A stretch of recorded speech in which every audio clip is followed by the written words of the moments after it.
ఈరోజు ఒక చిన్న అంశాన్ని మనం ధ్యానం చేద్దాం సమయానుకూలంగా. ఈరోజు మనం ధ్యానం చేస్తున్న అంశం ఏంటంటే న్యూ లైఫ్ లేదా క్రొత్త జీవితం లేదా నూతన జీవితం అనే అంశాన్ని మనం ధ్యానం చేద్దాం. నూతన జీవితము లేదా క్రొత్త జీవితం లేదా న్యూ లైఫ్ అనే ఒక చిన్న అంశాన్ని మనం ధ్యానం చేద్దాం. ప్రతి మనిషి జీవితంలో నూతనత్వాన్ని కోరుకుంటారు. ప్రతి ఒక్కరు కూడా నూతనంగా బ్రతకాలని కోరుకుంటారు. ప్రతి ఒక్కరు కూడా నూతన వస్తువులు అనుభవించాలని కోరుకుంటారు. నూతన వస్త్రాలు కోరుకుంటారు.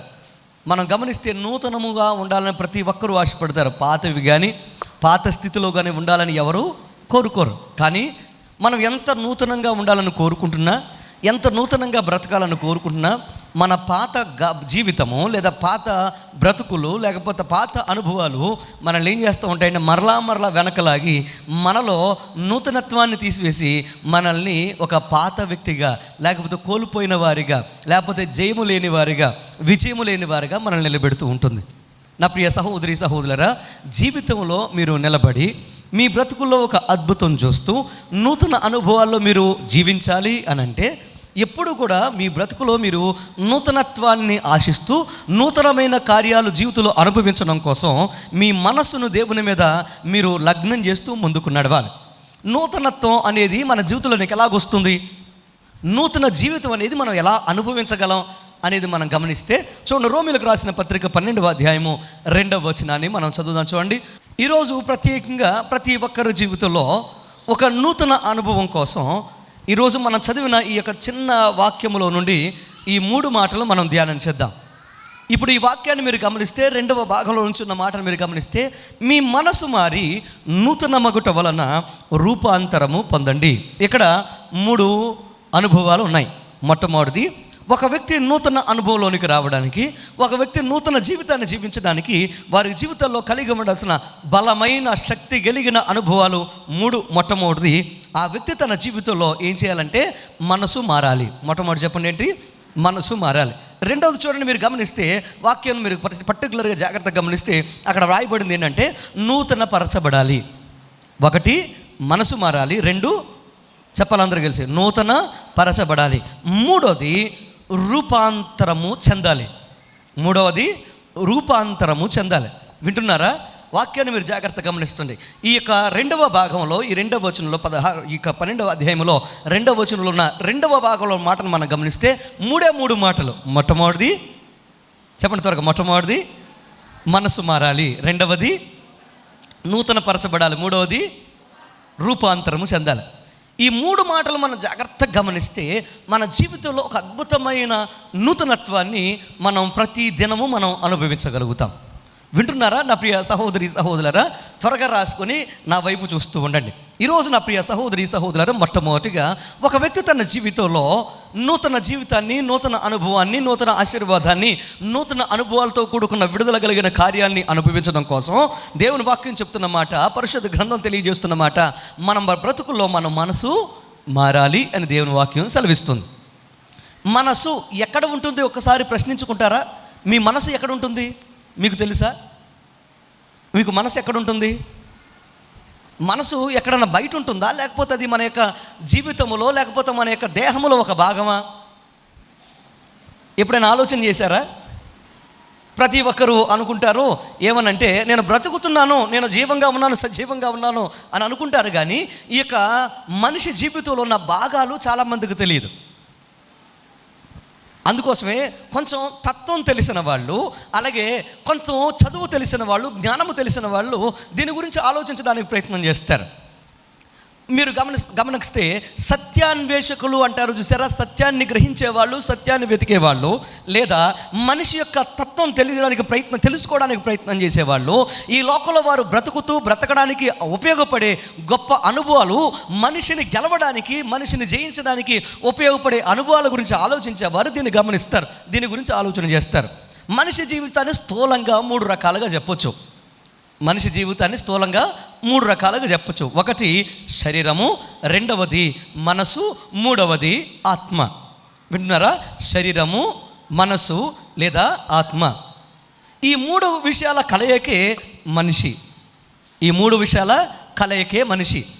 ఇంకా బాగా చెప్పాలంటే మనసు లేదా చెప్పాలి మనసు లేదా ఆత్మ, ఇంకోటి శరీరము, దీనితో పాటుగా ప్రాణము అని అంటారు. దీన్ని మనసుతో లేదా ఆత్మతో మనం ముడిపెడుతూ ఉంటాం.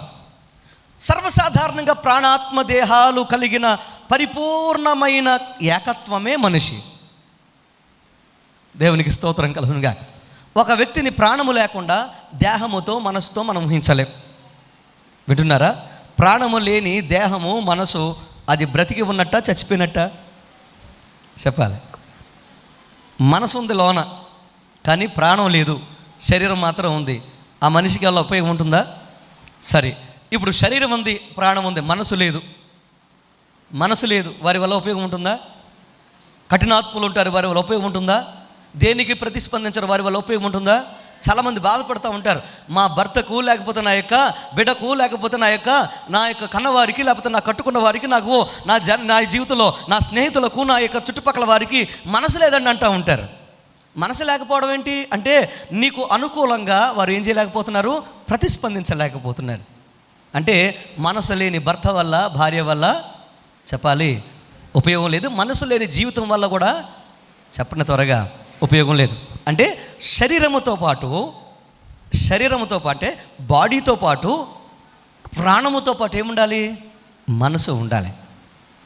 ఇప్పుడు మనసు శరీరం ఉండి, మనసు ప్రాణం ఉండి, ఒకవేళ శరీరం లేదనుకోండి, దాన్ని ఏమంటారు?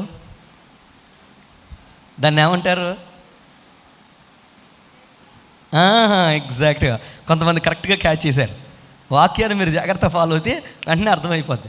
శరీరము లేకుండా ఒకవేళ మనకు గనక ఏదైనా ఒక రూపము నీడలాగా కనపడుతుంది అనుకోండి, దాన్ని ఏమంటాం మనం? దెయ్యమో, భూతమో, లేకపోతే ఈ లోకంలో మనం చెప్పే ఈ లోకంలో ఆత్మో, ప్రేతాత్మో అంటూ ఉంటాం. అవును కదా? అంటే ఒక మనిషి పరిపూర్ణమైన వ్యక్తి అవ్వాలంటే ఏముండాలి చెప్పండి? ప్రాణం ఉండాలి, అంటే మనస్సు ఉండాలి, అలాగే శరీరం ఉండాలి, అలాగే ఆత్మ కూడా ఉండాలి. సో అందుకోసమే మైండ్ అనేది చాలా ముఖ్యమైనది, మనసు అనేది చాలా ముఖ్యమైనది, బాడీ అనేది చాలా ముఖ్యమైనది, సోల్ అనేది చాలా ముఖ్యమైనది. వింటున్నారా నా ప్రియ సహోదరి సహోదరులు? జాగ్రత్తగా వినండి. వెనకున్న వారు కూడా ఈరోజు కొంచెం లోతులోనికి మిమ్మల్ని తీసుకువెళ్తాను. జాగ్రత్తగా అర్థం చేసుకోండి, వాక్యం మీద దృష్టి పెట్టండి. ఏ మనిషి అయినా విజయం సాధించాలి అని అంటే, ఏ మనిషి అయినా ఏదైనా సాధించాలి, నేను సాధించడానికి, నా జీవితంలో నేను బ్రతకడానికి, నేను ఒక ఉపయోగకరమైన పాత్రగా బ్రతకడానికి, ఒక విలువైన వాడిగా, విలువైన దానిగా ఉండాలి అని అంటే, ఎవరి చేత అవమానపరచబడకూడదు, ఎవరు నన్ను వేలెత్తి చూపించబడకూడదు అని అంటే, మొట్టమొదటిగా ఆ వ్యక్తి తనను తాను గెలవాలి. ఇంకా బాగా చెప్పాలంటే నిన్ను నువ్వు గెలవాలి. వింటున్నారా? ఇది కొంచెం లోతులోనికి వెళితే మీకు అర్థమవుతుంది. ఇంకా బాగా చెప్పాలంటే ఇప్పుడు నేను తత్వంలోనికి మిమ్మల్ని తీసుకువెళ్తే ఇది మాకు అర్థమవుతుంది. నిన్ను నువ్వు గెలవలేకుండా నీ జీవితంలో ఎవరినీ గెలవలేవు. నిన్ను నువ్వు గెలవలేకుండా నీ జీవితంలో ఎవరినీ గెలవలేవు. ఎలా అని అంటే జాగ్రత్తగా వినండి. నీ మనసును నువ్వు గెలవలేకుండా, అంటే నీ మనసు కనుక చలనం అంటే అది ఒక రకమైన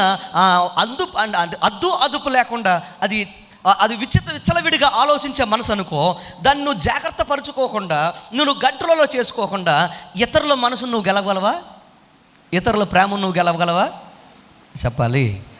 నీ మనసు నీకే కంట్రోల్ లేనప్పుడు ఇతర మనసులు నువ్వు ఎలా గెలుస్తావు? అర్థమైందా? అలాగే నీ ప్రాణాన్ని నువ్వే గెలవలేనప్పుడు ఇతర ప్రాణాలను ఎలా రక్షిస్తావు? నీ శరీరాన్ని నువ్వే గెలవలేనప్పుడు నువ్వు ఇతర శరీరాల్ని, లేకపోతే ఇతర వ్యక్తుల్ని నువ్వు ఎలాగా మంచి మార్గంలో నడిపిస్తావు? ఆలోచన చేశారా? అందుకోసమే నిన్ను నువ్వు గెలవడం అనేది చాలా ముఖ్యమైనది. అర్థమైందా? కాంక్వర్ యువర్ సెల్ఫ్ అంటే దాని అర్థం ఏంటంటే, ముందు నిన్ను నువ్వు గెలవడానికి ప్రయత్నం చేయి.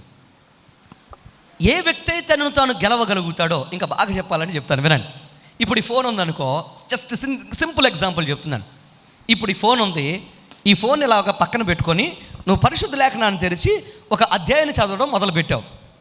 ఇలా అధ్యాయాన్ని చదవడం మొదలుపెట్టిన తర్వాత నువ్వు అనుకోవాలి ఏమిటి తెలుసా, నేను ఈ అధ్యాయం పూర్తయ్యేంత వరకు ఏ మెసేజ్ వచ్చినా, ఏ ఫోన్ వచ్చినా దీని వైపు చూడను. ఇప్పుడు నువ్వు ఈ ఫోన్ వైపు చూస్తున్నావు అని అంటే నీ మనసు నీకు చెప్తుంది దీనికి మెసేజ్ వచ్చిందని, నీ మనసు చెప్తుంది దీనికి ఫోన్ వస్తుందని, కాల్ వస్తుందని, నీ మెసేజ్ చెప్పింది నోటిఫికేషన్ వచ్చిందని, నీకు మనసు చెప్తుంది నోటిఫికేషన్ వచ్చిందని. ఇప్పుడు పక్కన ఇది ఉండగా నువ్వు వాక్యం మీద లగ్నం చేసి మనసు చదువుతున్నప్పుడు టింగ్ అందే, చూడలా కానీ వాక్యమే చదువుతున్నా. ఈ లోపల టపా టపా టపా మెసేజ్లు వస్తానే ఉన్నాయి, అయినా చూడట్లా, వాక్యమే చదువుతున్నావు. ఈ లోపల రింగు ఆగకుండా అస్తమాను ఫోన్లు వస్తున్నాయి. ఇప్పుడు చదివి చదివి నీకు అనిపిస్తుంది, కొంచెం సేపు చదివేటప్పటికి ఇన్నిసార్లు ఫోన్ వస్తుందంటే ఇదేదో ఏదన్నా ఇంపార్టెంట్ అయి ఉంటుందేమో, లేకపోతే అదొక్కసారి చూసేసి తర్వాత చదువుకోవచ్చుగా అనిపించింది. వెంటనే వాక్యాన్ని పక్కన పెట్టి దీన్ని తీసావు. తీసిన తర్వాత వచ్చిన మెసేజ్ చూస్తావు, ఆ తర్వాత వచ్చిన నోటిఫికేషన్ చూస్తావు, ఆ తర్వాత వచ్చిన కాల్ని చెప్పాలి చూస్తావు. నువ్వు చూడాలనుకున్నది ఏంటి? ఒకసారి ఆ ఫోన్ ఎవరో చూద్దాం అనుకున్నావు, కానీ ఆ ఫోన్ నువ్వు ఒకసారి టచ్ చేసిన తర్వాత ఆటోమేటిక్గా అన్నీ చూసి కొద్దిసేపటి వరకు మళ్ళీ వాక్యం వైపు నీ మనసు చెప్పాలి రాదు. అంటే ఈ పర్టికులర్ ఒక చిన్న ఎగ్జాంపుల్లో ఈ పర్టికులర్ చిన్న ఎగ్జాంపుల్లో ఏమైందయ్యా అని అంటే, నీ మనసు నువ్వు గెలవలేక నీ మనసు దేని ముందు ఓడిపోయింది చెప్పాలి? ఫోన్ ముందు ఓడిపోయింది.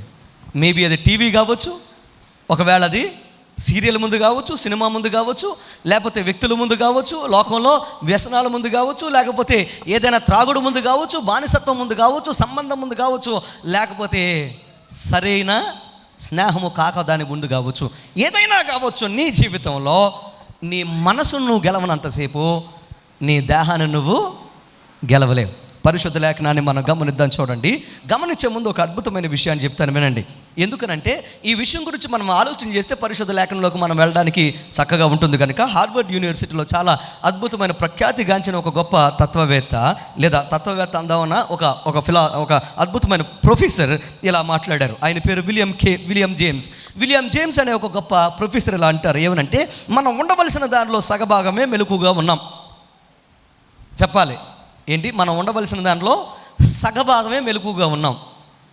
ఇది కొంచెం మీరు ఆలోచించాల్సిన విషయం. ఈ ప్రఖ్యాత ప్రొఫెసర్ చెప్తున్న మాట సామాన్యుడి కాదు, చాలా బలమైన మాట చెప్తున్నాడు. అంటే మానవ జాతిని అంతా ఉద్దేశిస్తూ, అంటే మనుషులందరినీ ఉద్దేశిస్తూ అన్నాడు, మనం ఉండవలసిన దానికన్నా సగభాగమే మెలకుగా ఉన్నాం. సగభాగమే మెలకుగా ఉన్నాం. ఉండవలసిన దానికన్నా సగభాగమే మెలకుగా ఉన్నామంట. అమ్మో, అదేంటి మనం అంతా మెలకుగా లేమా అంటే అంటారు ఈయన. ఏమనంటే, మనం ఉండవలసిన దానిలో సగభాగమే మెలకుగా ఉన్నాం. మనకున్న శారీరక మానసిక వనరులలో చాలా కొద్ది వాటిని మాత్రమే మనము ఉపయోగించుకుంటున్నాం. స్థూలంగా చెప్పాలంటే, ఒక మనిషి చాలా చిన్న పరిధిలోనే జీవిస్తూ ఉంటాడు. అతనిలో ఎన్నో రకాల సామర్థ్యాలు ఉండి కూడా వాటిని ఉపయోగించుకోకుండా ఉండడానికి అతను అలవాటు పడిపోయాడు అని అన్నాడు. అట్లా మీకు అర్థమైనాయా? మనం మన జీవితాల్లో సగభాగమే మెలకుగా ఉన్నామని అంటారు. ఏమంటే, మనకు శారీరకంగా మానసికంగా వనరుల్లో, మనకున్న శారీరక మానసిక వనరుల్లో కొద్ది వాటిని మాత్రమే మనం ఉపయోగించుకుంటున్నాం. కొద్ది వాటిని మాత్రమే ఉపయోగించుకుంటాం. మానసికంగా శారీరకంగా చాలా వనరులు దేవుడు మనకి ఇచ్చాడు, కానీ వాటన్నిటిని మనం ఏం చేయలేకపోతున్నాం చెప్పాలి? వాటన్నిటిని మనం ఏం చేయలేకపోతున్నాం? వినియోగించుకోలేకపోతున్నాం. స్థూలంగా చెప్పాలంటే, ఒక మనిషి చాలా చిన్న పరిధిలోనే జీవిస్తూ ఉంటాడు. ఇది చాలు, ఈ చిన్న దాంట్లో మనం బతికేద్దాంలే, ఈ చిన్న పరిధిలో మనం ఉందాంలే, అనవసరంగా ఏదోదో ఆలోచించేందుకు మనం రిస్కులు చేయడం అనుకుంటూ చిన్న పరిధిలోనే జీవిస్తూ ఉంటాడు. అంత మాత్రమే కాదు, ఎన్నో రకాల శక్తి సామర్థ్యాలు ఉండి కూడా వాటిని ఉపయోగించకుండా ఉండడానికి అతను, అంటే ఒక మనిషి ఏమైపోయాడు? అలవాటు పడిపోయాడు. ఎన్నో రకాల శక్తి సామర్థ్యాలు ఉండి కూడా వాటిని ఉపయోగించకుండా ఉండడానికి మనిషి ఏమైపోయాడు? అలవాటు పడిపోయాడు. ఇది కొంచెం ఆలోచించాల్సిన విషయమే. నేను చాలా సందర్భాల్లో చెప్తూ ఉంటాను, మనిషికున్న అనేక సామర్థ్యాలని మనుషులు ఏం చేస్తున్నారంటే, వారి జీవితంలో వాటిని ఉపయోగించుకోకుండా దాన్ని నిద్రాణ స్థితిలోనికి వదిలేస్తున్నారు. కొంతమంది మత్తు పదార్థాలతో మత్తులో ఉండిపోయి వారికి ఉన్న గొప్ప అద్భుతమైన మాటకారితనాన్ని, తలాంతులను, అలాగే మంచి వ్యాపార వ్యవహారాలు చూడగలిగిన గొప్ప శక్తి సామర్థ్యాలను, వ్యవసాయం చేయగలిగిన గొప్ప శక్తి సామర్థ్యాలను, శాసించగలిగిన ఊరులను లేదా ప్రాంతాలను, లేకపోతే రాజకీయాలను, లేకపోతే ఈ లోకంలో అనేక తలాంతులలో శాసించగలిగిన గొప్ప శక్తి సామర్థ్యాలు ఉండి కూడా వారు ఏం చేస్తున్నారు తెలుసా? వాటిని ఉపయోగించుకోకుండా వారు ఏం చేస్తున్నారు తెలుసా? వారు మత్తులో నిద్రాణ స్థితిలో ఉండిపోయి వారి జీవితంలో నిరుపయోగంగా మారిపోతున్నారు. ఎన్నో చేయగలిగిన వారు ఏమీ చేయలేనట్టు బ్రతుకుతున్నారు. ఎందుకు ఈ మాట మీకు చెప్తున్నానంటే, ఒక వ్యక్తి తన జీవితంలో ఎందుకు తన బ్రతుకులో పరిపూర్ణంగా అనుభవించకుండా, పరిపూర్ణంగా చేయకుండా, పరిపూర్ణంగా మెలకువగా ఉండకుండా తన జీవితంలో ఎందుకు నిద్రాణ స్థితిలోనికి వెళ్ళిపోతున్నాడు? ఉన్న వనరులు ఎందుకు ఉపయోగించుకోలేకపోతున్నాడు? ఉన్న వనరులు ఎందుకు తన జీవితంలో ప్రతి విషయంలో తన శక్తి సామర్థ్యాలు 100% ఉపయోగించుకోలేకపోతున్నాడు అంటే, ఎందుకు ఉపయోగించుకోలేకపోతున్నాడు అంటే, తన మనసును అతను గెలవలేకపోవడం వల్ల, లేదా ఆమె గెలవలేకపోవడం వల్ల. ఏంటి? మనసును గెలవలేకపోవడం వల్ల. ఇక్కడ చాలామంది పిల్లలు ఉన్నారు, ఇందులో చదువుకునే బిడ్డలు ఉన్నారు. వారి జీవితంలో వారు గనక చక్కగా చదవాలని ఒక తీర్మానంతో గనక నిలబడి చదువు ఉండి ఉంటే వారు ఏమయ్యేవారు చెప్పండి? వారు ఏమయ్యేవారు? ర్యాంకర్స్గా నిలబడతారు. అంతేనే కదా? నా పని ఏదో నేను చూసుకుంటే, ఉదయం లేచిన తర్వాత నా బాధ్యత ఏంటి? నాకు తిండి పెడతారు, నాకు చక్కని నాకు కావలసిన అవసరాలను తీరుస్తున్న నా యొక్క కుటుంబం, నా తల్లిదండ్రులు ఉండగా నా బాధ్యత ఏంటి? చదవాలి అని గనక మనకు తెలిస్తే, అది మన మనసును మనం నిగ్రహంతో మనం ఉంచుకోగలిగితే, ఆట కాదు, పాట కాదు, లేకపోతే అన్ని రకాలైన స్నేహాలు కాదు, నేను నా జీవితంలో చదవాలని గనక వారు ఆత్మను, లేకపోతే క్షమించండి, వాళ్ళ మనసును గెలవగలిగితే వారి జీవితంలో ర్యాంకర్స్గా ఉంటారా, లేకపోతే వారి జీవితంలో ఫెయిల్ అయ్యేవారుగా ఉంటారా? చెప్పాలి.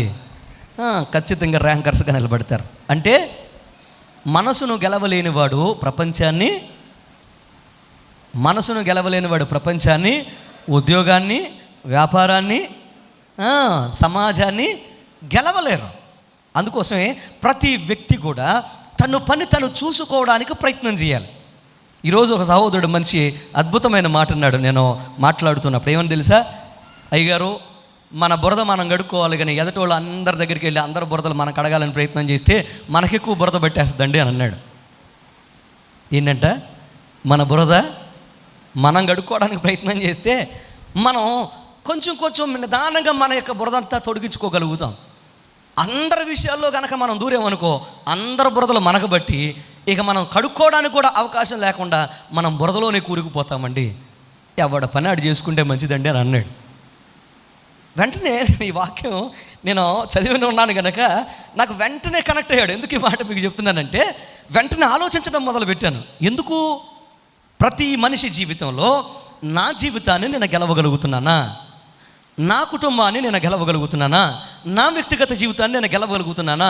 నాకున్న వ్యవసాయము, వ్యాపారము, ఉద్యోగము, నా యొక్క కష్టాలను నేను గెలవగలుగుతున్నానా ఆలోచించాలి. కానీ అనవసరమైన విషయాల గురించి ఆలోచిస్తూ నీ పరిపూర్ణమైన జీవితాన్ని అనుభవించకుండా, పరిపూర్ణమైన బ్రతుకును దేవుని కోసం వాడకుండా, నీ కుటుంబంలో గెలవకుండా, నీ బ్రతుకులో గెలవకుండా ఉండిపోయావా? నువ్వు ఎందుకు పనికిరా నిరుపయోగంగా నువ్వు మారిపోతావని గ్రహించి ఎప్పుడైతే నువ్వు దీన్ని అర్థం చేసుకుంటావో అప్పుడు నీ జీవితంలో, నీ బ్రతుకులో నువ్వు విజయకరమైన జీవితాన్ని జీవించడానికి మొదలు పెడతాం.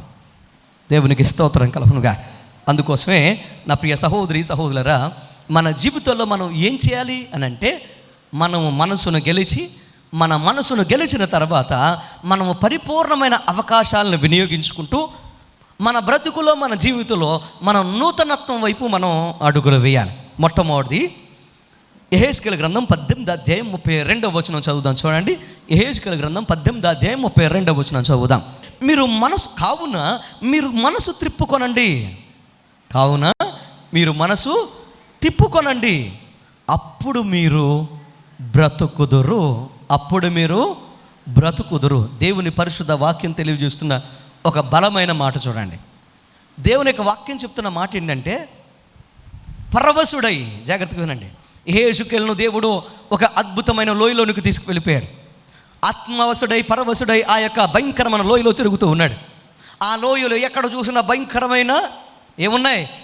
ఎండిన ఎముకలు, ఎక్కడ చూసిన ఎముకలు, భయంకరమైన ఎముకలతో నిండిపోయిన ఆ లోయలో సంచరిస్తుంటే నరపుత్రుడా వీటిని చూడు, ఈ ఎముకలు తిరిగి బ్రతకగలవా అని అంటున్నాడు. దేవునికి స్తోత్రం చెప్పండి, హల్లెలూయా. అదేంటి నాయనా? ఎముకలు బ్రతుకుతాయో లేదో, ఎముకలు మరలా జీవాన్ని పొందుకుంటాయి లేదని నాకెలా తెలుస్తుంది నాయనా? నీకు తప్ప అంటం మొదలుపెట్టాడు. నా ప్రియ సహోదరి సహోదరులారా, అప్పుడు అంటున్నాడు దేవుడు ఏంటి తెలుసా? ఒక అద్భుతమైన విషయాన్ని చెప్తున్నాడు. ఈ ఎముకలు బ్రతకాలంటే, ఈ నిర్జీవమైన బ్రతకాలంటే, పనికిరానివి పనికొచ్చేవిగా మారాలంటే, పనికిరాని వారు అనుకున్నవారు పనికొచ్చేవారుగా అద్భుతమైన ఆశీర్వాదాలు చూడాలంటే, అవకాశాలు లేని వారు అవకాశాలు చూడాలంటే, ఉన్నతమైన ఆశీర్వాదాలు అనుభవిస్తూ వారు ఉన్నతమైన నూతన జీవితాన్ని అనుభవించి నూతన కార్యాలు చూడాలంటే, వ్యవసాయంలోనూ, వ్యాపారంలోనూ, ఉద్యోగంలోనూ, చేతి పనుల్లోనూ, చదువుల్లోనూ, కెరీర్లోనూ, అన్ని విషయాల్లో ఒక వ్యక్తి ఉన్నతమైన ఘనమైన పాత్రగా నిలబడాలంటే, ఎండిన బ్రతుకు జీవంగా అద్భుతమైన ఫలభరితమైన ఒక మువ్వ వేసిన ఒక అద్భుతమైన చిగురు పట్టాలంటే వారి జీవితంలో చేయవలసిన పని ఏంటంటే, వెంటనే వారి మనసును ఏం చేయాలి? త్రిప్పుకోవాలి. వారి మనసును త్వరగా చెప్పాలి. ఏం చేయాలి?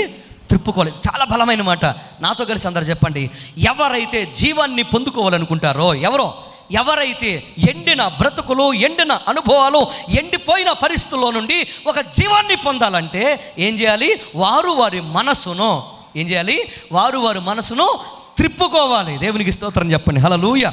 ఎవరైతే వారు మనసును త్రిప్పుకుంటారో ఎండిపోయిన వారు తిరిగి బ్రతుకుతారు. రాయబడిన మాట చూడండి. ఎవరైతే మనసును త్రిప్పుకుంటారో అప్పుడు వారు బ్రతుకుతారు. బ్రతుకు కావాలి అనంటే చెప్పాలి. బ్రతుకు కావాలి అనంటే మనసు తిప్పుకోవాలి. బ్రతకాలి అనంటే మనసు తిరగాలి.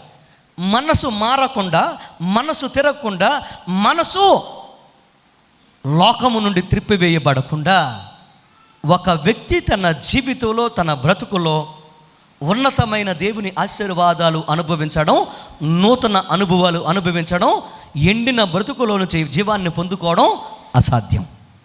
పరిశుద్ధ లేఖనాన్ని మీరు గమనిస్తే సొలొమోను గురించి వ్రాస్తూ, సొలొమోను గురించి అద్భుతమైన మాట చెప్తూ పరిశుద్ధ లేఖనం చెప్తున్న మాట ఏంటి తెలుసా? సొలొమోను భార్యలు ఏం చేశారు తెలుసా? దేవుని తట్టు నుండి అతని మనసును విగ్రహాల వైపు, లేకపోతే లోకం వైపు త్రిప్పేశారు అని వ్రాయబడింది. ఇప్పుడు సొలొమోను బ్రతికినట్ట లేకపోతే కోల్పోయినట్ట? చెప్పాలి. సొలొమోను బ్రతికినట్ట కోల్పోయినట్ట? చెప్పాలి త్వరగా. గొప్ప జ్ఞాని కావచ్చు, గొప్ప అద్భుతమైన తెలివి కలిగిన వాడు కావచ్చు, ఈ లోకంలో సమస్తాన్ని సంపాదించున్నవాడు కావచ్చు, కానీ లోకం వైపు త్రిప్పబడిన తర్వాత సమస్తాన్ని కోల్పోవడం మొదలుపెట్టాడు. కానీ పరిశుద్ధ లేఖనంలో అది రాయబడకపోయినా చరిత్ర గ్రంథాలు చెప్తున్న మాట ఏంటి తెలుసా? సొలొమోను తన అవసాన కాలములో మరలా దేవుని వైపు తిరిగాడని సాక్ష్యం చెబుతున్నాయి. చప్పట్లు కూడా దేవుని నామాన్ని గణపరచాను. ఎందుకు ఈ మాట మీకు చెప్పానంటే, ఒక వ్యక్తి తన జీవితంలో ఎండిన బ్రతుకులో నుండి దేవుని వైపు తిరిగితేనే, అంటే ప్రాణము వైపు తిరిగితేనే, బ్రతుకు వైపు తిరిగితేనే, నూతన అత్వం వైపు, నూతన అనుభవాల వైపు తిరిగితేనే ఆ వ్యక్తి జీవితంలో ఒక అద్భుతమైన ప్రారంభాన్ని చూస్తారు. వింటున్నారా నా ప్రియ సహోదరి సహోదరులారా? ఈరోజు చాలామంది ఎండిన బ్రతుకుల్లోనే ఉంటున్నారు, లేములోనే బ్రతకడానికి ఇష్టపడుతున్నారు. కానీ నేనెందుకు నా జీవితంలో, నా బ్రతుకులో ఎదగలేను, నేనెందుకు నా జీవితంలో జయించలేను, నేనెందుకు నా జీవితంలో పరిపూర్ణమైన వ్యక్తిగా బ్రతకలేననే ఆశ చాలామంది కలగట్లేదు. అందుకోసం వారు అలాగే ఉండిపోతున్నారు. గొప్ప కవి ఇలా అన్నాడు, పిడికలి మించని హృదయములో, పిడికలి మించని హృదయములో. వింటున్నారా? నన్ను చూడండి ఒకసారి, అందరూ ఒకసారి. ప్రతి ఒక్కరి హృదయం వారి పిడికలంత ఉంటుందా, పిడికల్ని మించి ఉంటుందా? చెప్పాలి. ఇప్పుడు ఏ వయసు వారిని మనం చూస్తే వారి గుప్పలు ఎంత ఉందో, పిడికలి ఎంత ఉందో అంతే హృదయం ఉంటుంది వారికి. అందుకోసం ఈ కవి అంటాడు ఏమనంటే, పిడికలి మించని హృదయములో కడలిని మించిన ఆశలు దాచెను. కడలిని మించిన ఆశలు దాచెను. కడలి అని అంటే సముద్రం. అంటే సముద్రాన్ని మించిన ఆశలు ఎందులో ఉన్నాయి? ఈ పిడికలి మించని హృదయంలో ఉన్నాయి. వేదిక లెక్కెను, వాదము చేశాను, త్యాగమే మేలని బోధలు చేశాను. ఏంటంట? వేదిక లెక్కెను, వాదము చేశాను, త్యాగమే మేలని బోధలు చేశాను, అయినా మనిషి మారలేదు, అతన్ని భ్రాంతి తీరలేదు. గొప్ప కవి అన్న మాటలు ఇవి. ఏంటంట? పిడికలి మించని హృదయములో కడలిని మించిన ఆశలు దాచుకొని జీవితంలో ఎన్నో బాధలు చేసిన వారు, జీవితంలో ఎన్నో అద్భుతమైన మార్గాలు వెతికిన వారు, జీవితంలో ఎన్నో త్యాగాలు చేస్తే తప్ప జీవితాలు నిలబడవు అని చెప్పగలిగిన వారు సహితము వారి జీవితంలో వారు మనసును గెలవలేకపోయారు. అందుకోసమే ఎవరిని చూసినా ఈ లోకంలో వారి మానవ యొక్క జీవితంలో వారి మనసులు మారలేదు, అలాగే వారి భ్రాంతి తీరలేదు. ఎన్ని బోధలు ఇంటే ఏంటి ప్రయోజనం? ఇప్పుడు మనం ఏ ఎలక్ట్రిక్ డివైస్ను వెతికినా కానీ, మనం ఆన్ చేసినా కానీ ఎన్నో బోధలు వస్తున్నాయి, ఎన్నో వాక్యాలు వింటున్నాం, ఎన్నో రకాలైన మంచి మంచి సూత్రాలు వింటున్నాం. చాలామంది సమాజంలో సమాజ హితాన్ని చెప్తూ గొప్ప గొప్ప పాండిత్యం కలిగిన వారు ఎన్నో రకాలైన మంచి విషయాలు చెప్తున్నారు.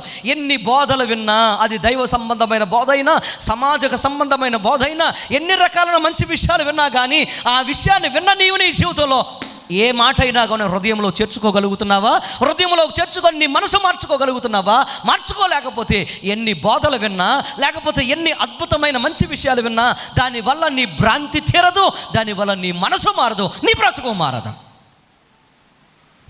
బ్రతుకు మారాలి అని అంటే మానవ జీవితంలో ఒక అద్భుతమైన నూతన అనుభవం రావాలి అని అంటే, నూతన వ్యక్తిగా నీ జీవితం మారిపోవాలి అని అంటే, నీ జీవితంలో నీ మనసును ఎవరి వైపు త్రిప్పాలి? చెప్పాలి త్వరగా. ఎవరి వైపు? దేవుని వైపు త్రిప్పాలి. ఎవరైతే వారి మనసును దేవుని వైపు తిప్పుకుంటారో వారు మాత్రమే దేవుని యొక్క ఆశీర్వాదాన్ని అనుభవిస్తారు. రోమిలకు రాసిన పత్రిక 2వ అధ్యాయము 21వ వచనాన్ని మనం గమనిస్తే దేవుని యొక్క వాక్యం చెబుతున్న మాట కూడా అదే. నీ జీవితంలో నీ బ్రతుకులో రోమిలకు రాసిన పత్రిక 2వ అధ్యాయం 21వ వచనం వింటున్నారా నా ప్రియ సహోదరి సహోదరులారా? వింటున్నాము, కానీ వింటున్న వాక్యానికి మనం లోబడకే కదా, మన జీవితంలో లోక ప్రకారం జీవించకే కదా, మన బ్రతుకుల్లో మనం దేవుని పిల్లలుగా బ్రతకలేకే కదా అన్యజనులలో దేవుని నామం దూషించబడేది. మనసు మారాలని తెలుసు, ఆ మనసు మారితేనే దేవుని యొక్క కార్యాలు చూస్తామని తెలిసి పాడతాం మనం. ఏమని? మారాలి మారాలి, మనసే మారాలి, ఆ మారిన మనసు దేవునికి ఇస్తే ఫలితం ఉంటుందని పాడే నీవు మారాలా? మనసు ఫలితం రావాలంటే చెప్పాలి. ఫలితం రావాలంటే చెప్పరేంటండి? మనసు మారాలి. మనసు మారకుండా దేవుని యొక్క సన్నిధిలో ఫలితాన్ని మనం చూస్తామా? చెప్పరేంటండి? చూడలేం. చూస్తామా? ఇద్దరు అన్నదమ్ములు అర్పణలు తీసుకెళ్ళారు. ఒక అర్పణ అంగీకరించబడింది, ఇంకొక అర్పణ చెప్పాలి అంగీకరించబడలా. ఒక ఆయనేమో ఇద్దరు కలిసి దేవుని పిలుపుని అందుకొని వచ్చారు. ఒక ఆయనేమో దేవుని పిలుపు మేరకు ఎక్కడికి వెళ్ళమంటే అటు వెళ్ళాడు. పచ్చగా చక్కగా గొప్ప పట్టణాలు కనపడితే అది ఒక పరలోకంలాగా, అది ఇక ఏదేను తోటలా కనపడిందని ఇంకొక ఆయన ఇంకొక పక్కకు పోయాడు. ఎవరు అంగీకరించబడ్డారు? ఎవరు దీవించబడ్డారు? ఎవరు శపించబడ్డారు? చెప్పండి. ఎవరైతే వారి మనసును దేవుని వైపు త్రిప్పి దేవునితో అడుగులు వేశారో వారు రక్షించబడ్డారు. ఎవరైతే లోకాన్ని చూశారో వారు శపించబడ్డారు.